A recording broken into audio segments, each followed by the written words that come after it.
Welcome to the Hire Her podcast by Talent Collective, presenting conversations with inspiring women in talent. And get ready, ladies, because this is the last time you're going to hear a man's voice on this show. Hi, everyone, and welcome to today's episode of Hire Her, podcast by Talent Collective.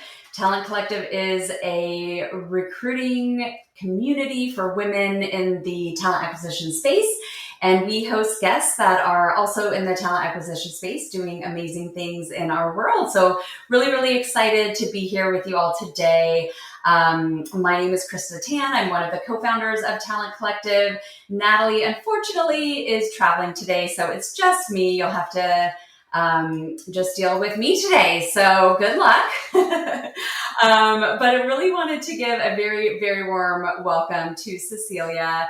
Cecilia has been a speaker for us before. She was on a panel of ours that featured a few different VC talent partners. So we're really excited to have her here today to share a little bit more about her personal story, and just some other fun things that she has going on in her life, and maybe even any nuggets of wisdom. So Cecilia, I'm going to pass it to you. So tell us a little bit about yourself and your recruiting story and what you're up to these days. Awesome. Yeah. Thank you so much, Krista. It is an honor to be here with you. A little bit about myself. I started my recruiting career at Google as a contract recruiting coordinator. Then I spent some time abroad, living in Sao Paulo, Brazil, and Hong Kong before coming back to the US. So I've worked across industries between agencies, consumer goods, telco, financial services, and then back here in the US, I've spent more time with companies like Facebook and Robinhood, and now I've been with MVP Ventures as a talent partner for the past 2 years. I think in terms of what I've been up to today is spending a lot of times working with early stage founders, building out their founding teams, which is really exciting. It's the type of work that I really enjoy, really being able to be a thought partner and a sounding board, and helping think about a problem from a bigger picture versus simply saying, hey, this is a role that we need to hire. How do we hire for it? But what are a lot of the business outcomes that we would expect from this hire, so on and so forth. So I'm excited to dive into it a little bit deeper, but that's a little bit on my background. Amazing. Yeah, I think we talked about this on the panel a while back, but I think the VC talent partner role is still, there's a little mystery to it because most people are either on the agency side or internal, like your background. And also a lot of the VC talent partner roles can really vary pretty drastically depending on what VC you're at and what stage companies you work with and how large the VC is. But it sounds like your role is a lot of like advising and strategy and kind of being, like you said, that thought partner to, is it mostly the founders that you're working with? Yes, typically work with founders, also collaborate a lot with the heads of talents within our portfolios. So it really depends. We try and be as flexible and develop more bespoke solutions for our different portfolio companies in the different stages and what they may need. Mm-hmm. Okay, well, exciting. I'm also really curious, just given this wild market that we've been in the few last years, what you're seeing right now with your portfolio companies. Do you think hiring has started to improve at all? I know I've personally been hearing like sales hiring is picking up in a lot of tech companies. What are you seeing out there? Yeah, and this is probably due to the fact that our firm is focused on early stage and deep tech, which encompasses AI. As you probably all know, AI is a huge focus within kind of the broader tech ecosystem. So definitely a lot of AI hiring. A lot of the hiring that I've been seeing with our companies are steady. It's very rare that they're like, oh, we need to hire 5 people all at once. They kind of think through like, how do we prioritize, especially with smaller teams. It's extremely difficult to hire for several different headcount at the very same time. And so, how do we think about that? How do we prioritize? But I think things are definitely picking up. Definitely not like 2021 or like early 2022 stage, but which is probably a good thing. I think folks are a lot more intentional about their hiring and plan more about actually what they need versus let's just hire and see where we can fit them in. And I have seen kind of growth in all different areas. I think in terms of go to market, probably more the marketing profile has come up a little bit more than maybe a more pure sales like function. Yeah. But again, this may be because our portfolio includes more earlier stage companies. Yeah.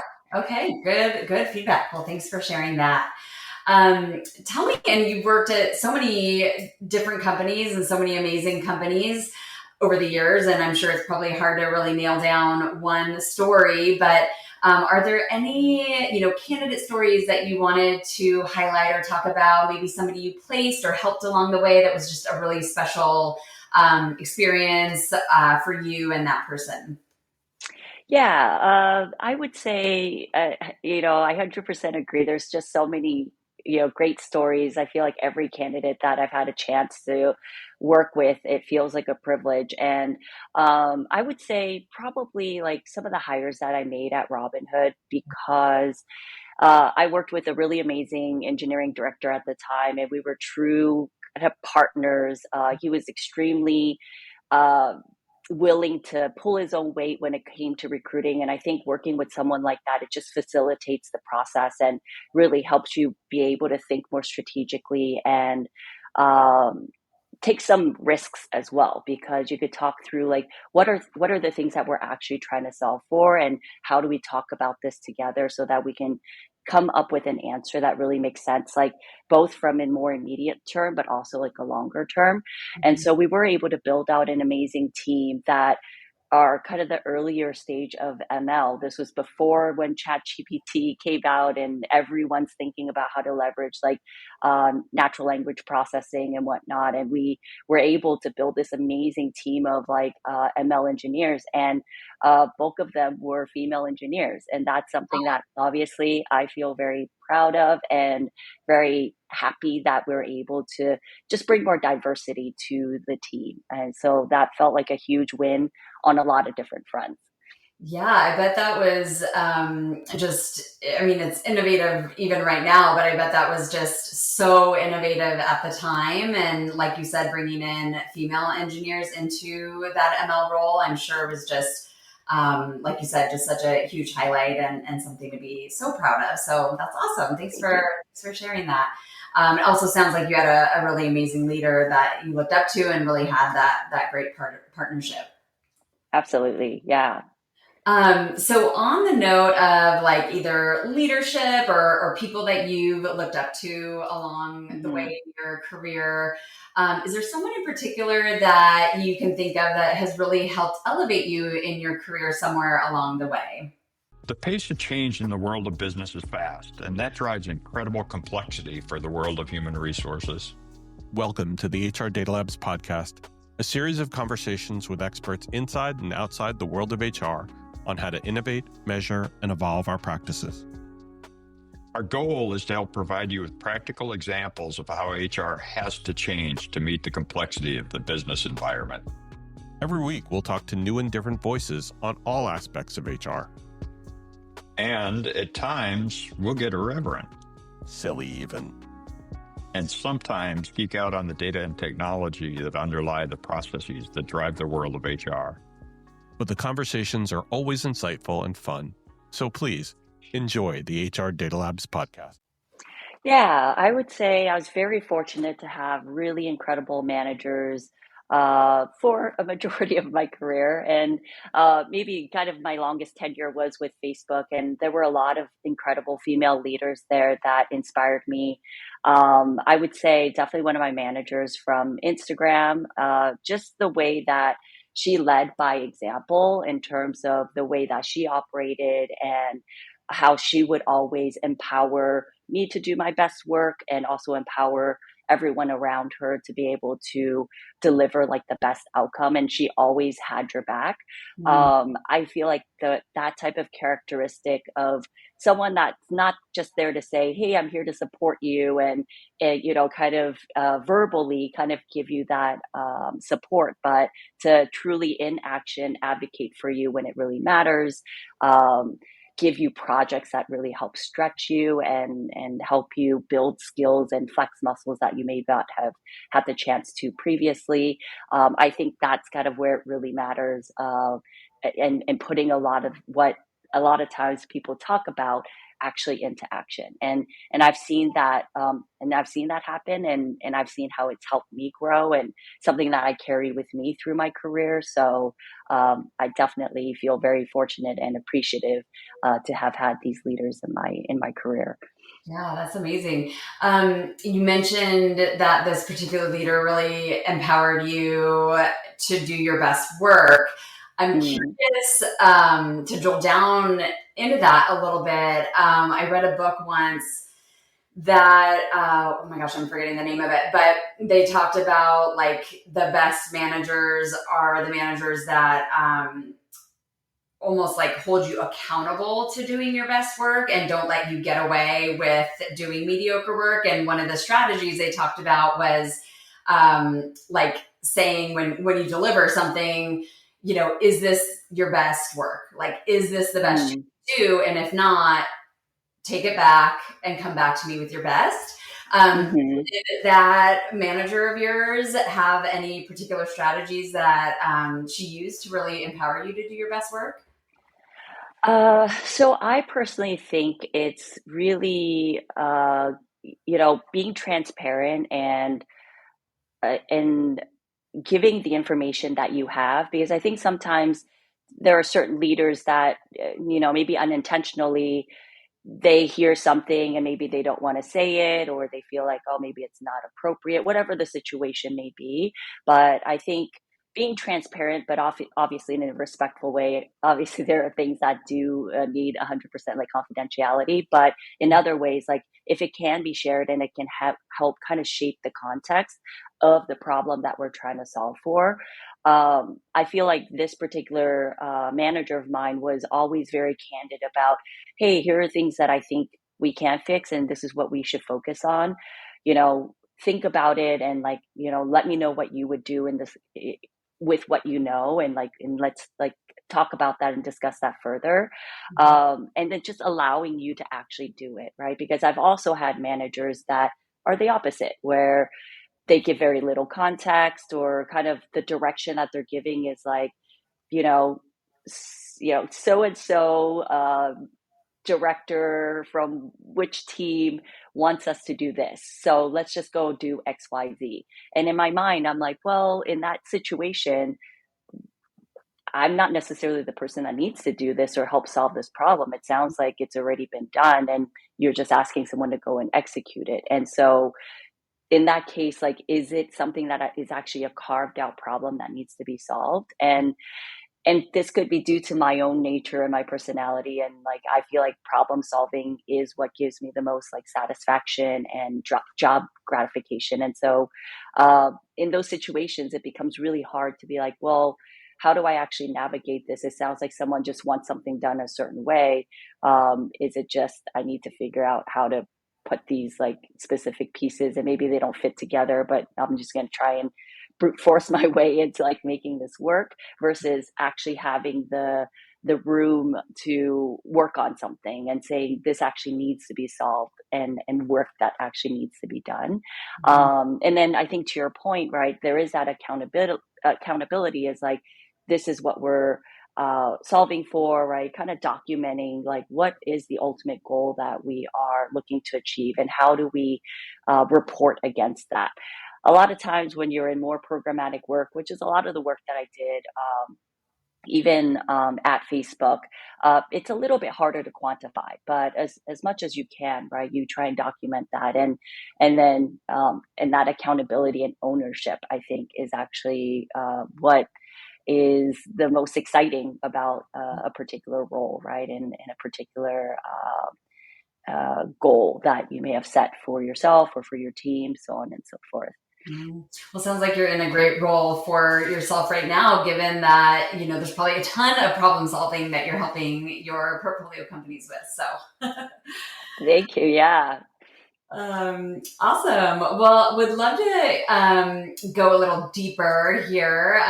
We love to just try to get, kind of vulnerable on the podcast and hear stories from people of just being a human, and being a human involves challenges, right? And whether that's in your personal life or in your professional life, what is a challenge that you've had somewhere along the way that really was, maybe pretty difficult for you? And then how did you overcome that or solve that? And what did you learn from that?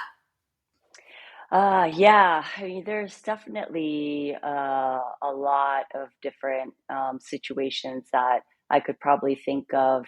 Um, Hi, we're Meg and Amy from The Meg and Amy Show. We're not only tech execs and big picture thinkers, we're also best friends. We're curious learners. And on this podcast, we're challenging the status quo and activating the future. And we're going to give advice about work and leadership, right, Meg? We can't help ourselves. But this podcast is about exploring possibility, not being right. That sounds refreshing. For more, tune in to The Meg and Amy Show. and maybe I will talk about one where it's the matter of kind of taking a leap of faith, right? And um, when I first moved to Hong Kong, I had, joined Verizon Business at the time, and we were working through an RPO at that time. And so it was a very new model for me. And obviously, this is a new market, a brand new role. So there's a lot of things that I didn't know, and was kind of learning a lot of different things at the very same time, and kind of quickly realized that, a lot of us were working like in silos. And this is where, I think the support and that you get from your team really helps you think about how do you do things a little bit differently, right? And sometimes it's also okay to be like, I just realized that this isn't the right environment for me, and there is actually something better, and it's okay for me to go and pursue it. Because I think a lot of times when we look at resumes, especially more recently, right, people may have shorter stints in their career. And a lot of times that's very looked upon very poorly.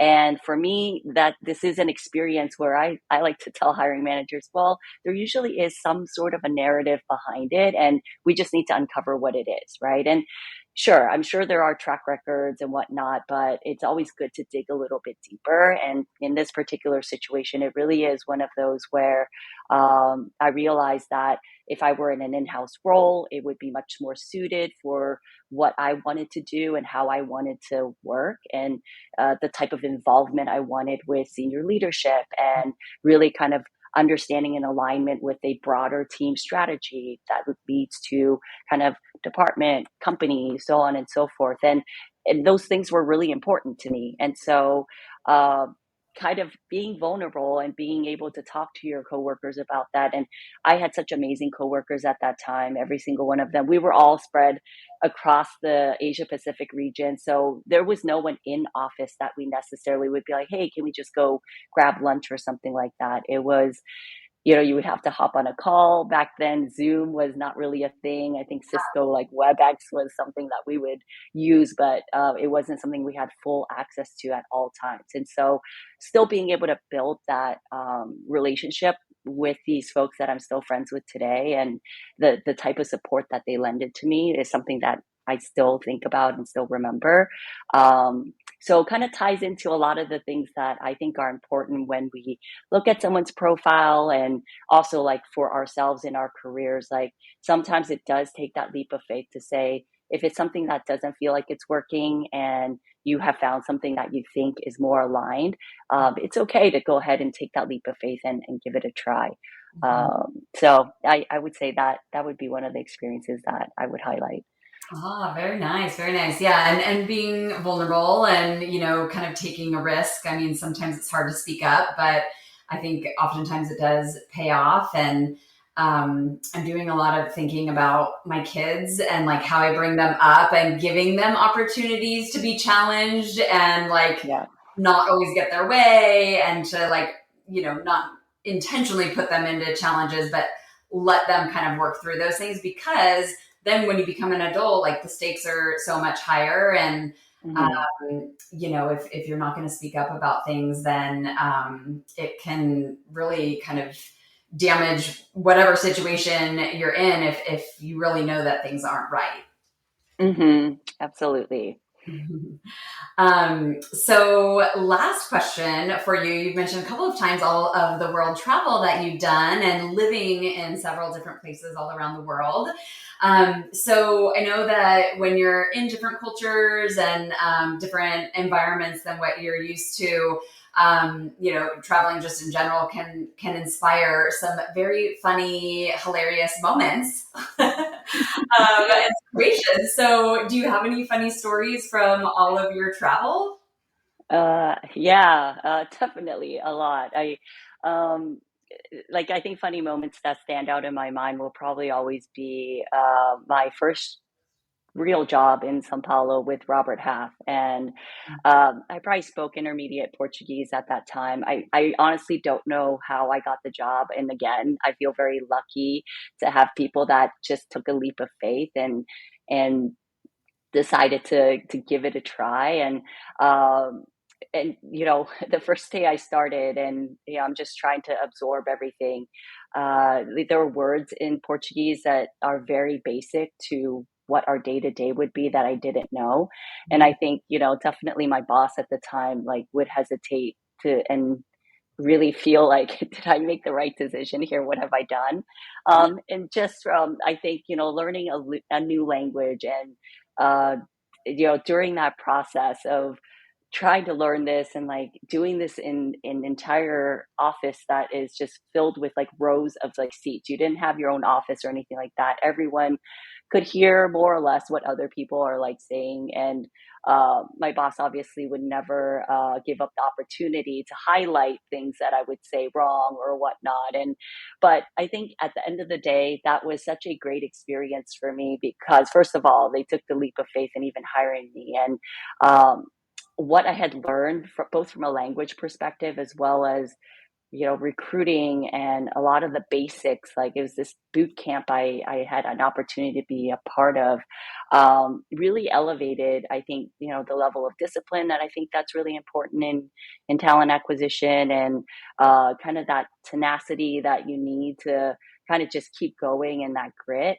And all of this, I think is also just, uh, endearing in a way. I never in any moment really felt like, oh wow, they're making fun of me. I think they just thought it was so funny. um but at the same time, it's like it was such a growth opportunity for me. And so those are days that I definitely remember very fondly in a way. We also had worked extremely long hours. And so it's also like friendships that we have built and friends that I have until, this day of kind of like what we went through during that time together and like the camaraderie that you're able to build like through that experience. And so definitely some really, really funny times there. Oh my gosh, I love it. Well, you're so brave to go to another country, speaking the language kind of, moderately, and go into a new role. I don't think I could ever be that brave. So hats off to you. And I definitely hear you too on the, kind of being in the thick of it, where you're in a lot of challenges with your teammates. I had a very similar situation when I worked in agency where like, that team that I was on, with those other, 5 or 6 women, like we are all so tight to this day, lifelong friends, because I mean, the craziest things happened. And, if we're like, if we can survive this, we can survive anything, right? Yeah, exactly, exactly. And those are the things, those are the most memorable, situations. And so it's, yeah, something that I will definitely cherish. Oh, well, awesome. Well, we're wrapping up now, but I just wanted to say a huge, huge thank you for being Yeah, a guest here today. And um, absolutely. just, we would love to keep in touch with you and follow along on your career journey. Absolutely. We can have people connect with you on LinkedIn after this. And to all of our listeners, thanks for tuning in. And you can find us on any of your podcast channels. You can also find Talent Collective online at www.talentcollectiveco.com. And we'd love to connect with you. So I hope everyone has a great rest of your day. Bye-bye. Thank you. Bye.